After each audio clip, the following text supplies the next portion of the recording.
Basuki Cahayapurnama atau Ahok tetap nomor 1 dalam survei, meski tren elektabilitasnya cenderung turun. Mari kita simak hasil survei dari kedai kopi yang digelar pada 2 hingga 5 September. Ini adalah tren elektabilitas tokoh. Basuki Cahayapurnama 41,6, kemudian itu Tri Risma hari ini 30, Rizal Ramli 8, Sandiaga Uno 7, Budi Waseso 1,3. Kalau kita bilang memang di kedai kopi 2 sampai 5 September itu 41,6 Bang, tapi kedai kopi di 11 sampai 13 Agustus itu 47,9 untuk Ahok. Memang turun walaupun tidak banyak. Seperti Bang Don tadi katakan. Ya, itu turun dan itu memperlihatkan Risma naik. Bukan karena pemilihnya lelah gitu. Signifikan. Kita juga tidak tahu, tapi menurut saya kadang-kadang kebisingan itu kan bisa mempengaruhi. Satu, kedua, penampilan di media juga bisa mempengaruhi. Orang selalu bilang bahwa Ahok itu kalau turun atau kalah lebih karena dirinya sendiri atau karena omongannya sendiri.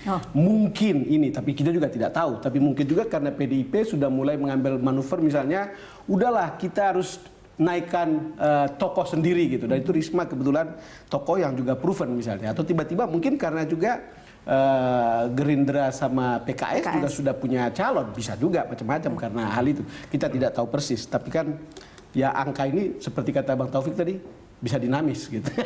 Iya, bisa dinamis dan survei bisa bergerak, masih panjang soalnya kampanye. Tapi Sandiaga Uno jauh loh. Ini hampir persis ketika Jokowi Ahok. Angkanya nih 7%. Oke. Berbanding 40 sekian juga gitu loh.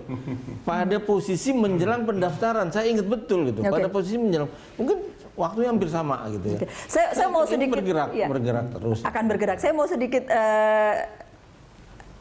kalkulasi.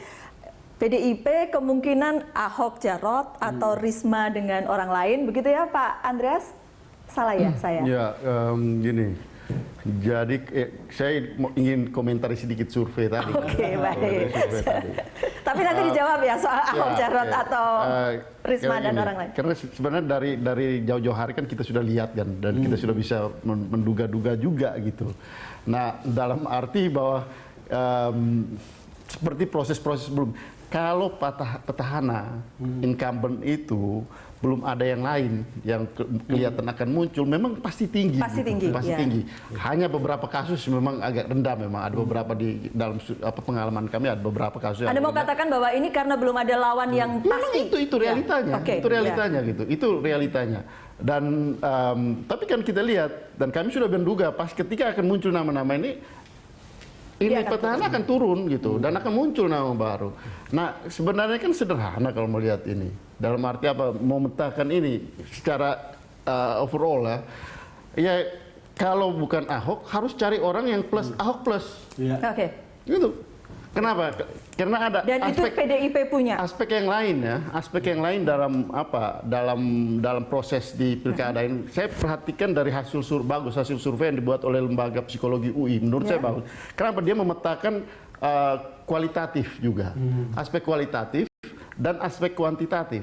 Aspek kualitatif itu sesuatu yang permanen di dalam figur-figur gitu, dan dia petakan figur-figur ini. Saya perhatikan hasil, ini, dan untuk publik DKI itu sebenarnya itu pas. Kenapa? Orang ingin lihat, dan kalau bisa mempush aspek kualitatif ini akan menjadi faktor gitu. Jadi betulkah di situ kan kita bisa membandingkan antara figur gitu, dan saya bisa menemukan, saya katakan bahwa kita bisa menemukan faktor Ahok plus tadi gitu di dalam figur-figur tertentu. Siapakah? Di dalam proses-proses ini gitu. Ini kemarin sudah siapa Pak? Termasuk juga di sini juga kita diskusikan itu kan. Ya termasuk ada pada Bu Risma misalnya.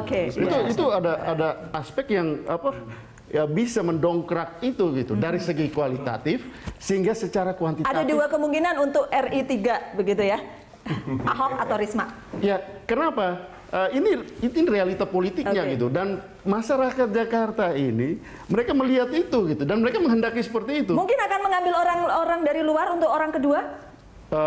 Rasanya tidak. Soal keputusan itu ya kita lihat nanti. Tapi pada waktunya tadi yang saya katakan momentum. Tapi kalau mau bicara memperhatikan secara akademis, Nah inilah petanya gitu, Oke. kurang lebih dalam pandangan saya gitu. Bang Don, berarti ada Ahok kemungkinannya, ada Risma yang kemudian dua-duanya adalah... Ya, menarik bisa dari penjelasan Pak Andreas. Saya setuju dengan penelitian kualitatif Yap. yang bisa melihat faktor konstan yang kemudian bisa mempengaruhi pilihan orang.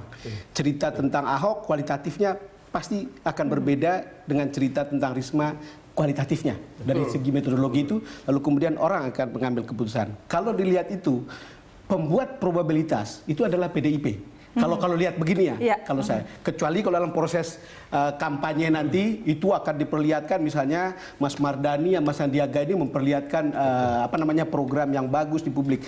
Tapi so far karena kan ada petahana, Ahok sudah ada track recordnya, orang seperti Risma juga sudah ada track recordnya. Jadi saya bisa mengerti tadi kalau misalnya ada itu, dan probabilitas itu hanya bisa dilakukan oleh PDIP. Yang punya Yang keleluasaan. punya keleluasaan kader dan punya keleluasaan kursi untuk Oke. memilih. Kalau begitu sekarang kita sambil si bagian akhir, saya mau minta closing statement-nya dari Pak Taufik. Ya, saya kira kami akan menampilkan pasangan yang akan merubah masyarakat jauh lebih baik. Oke. Kita tunggu ya Pak ya, tanggal 23 Tanggal 23 pukul 2 di KPU Jakarta. Pak Andreas. Oke, itu tadi saya lanjutkan sedikit tadi gitu.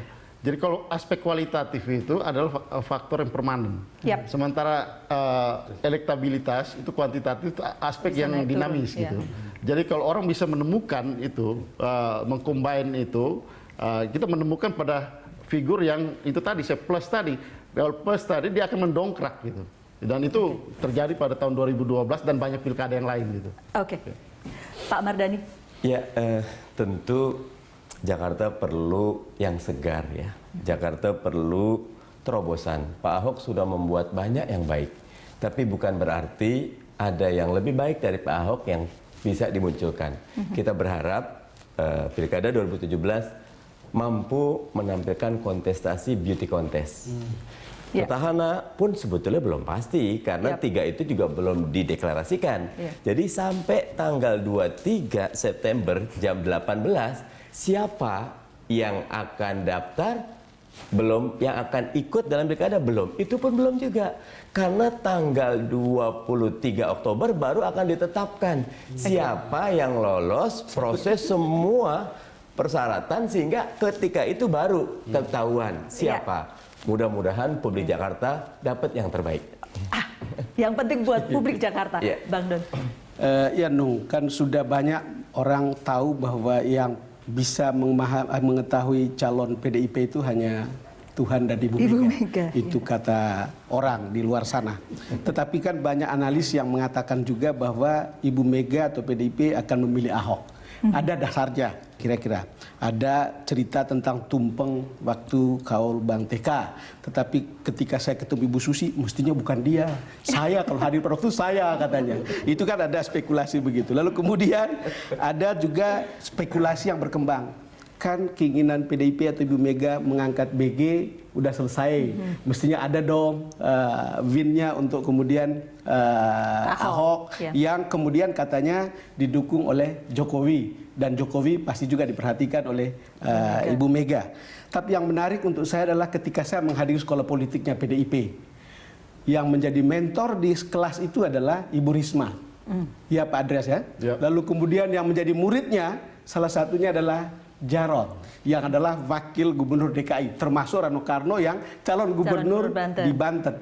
Kadang-kadang saya berpikir apakah akan Ahok Jarod atau Risma Jarod. Saya juga jadi berpikir, ya kita tunggu aja deh kalau begitu. Tanggal 23 September dan lebih tepatnya tanggal 23 Oktober begitu ya, publik Jakarta dan beberapa daerah yang kemudian melaksanakan pilkada langsung akan mendapatkan kepastiannya. Dan pemirsa, itulah The Headlines kali ini. Terima kasih karena Anda telah bersama kami. Sampai jumpa. Terima kasih juga Bapak-bapak sudah hadir di The Headlines.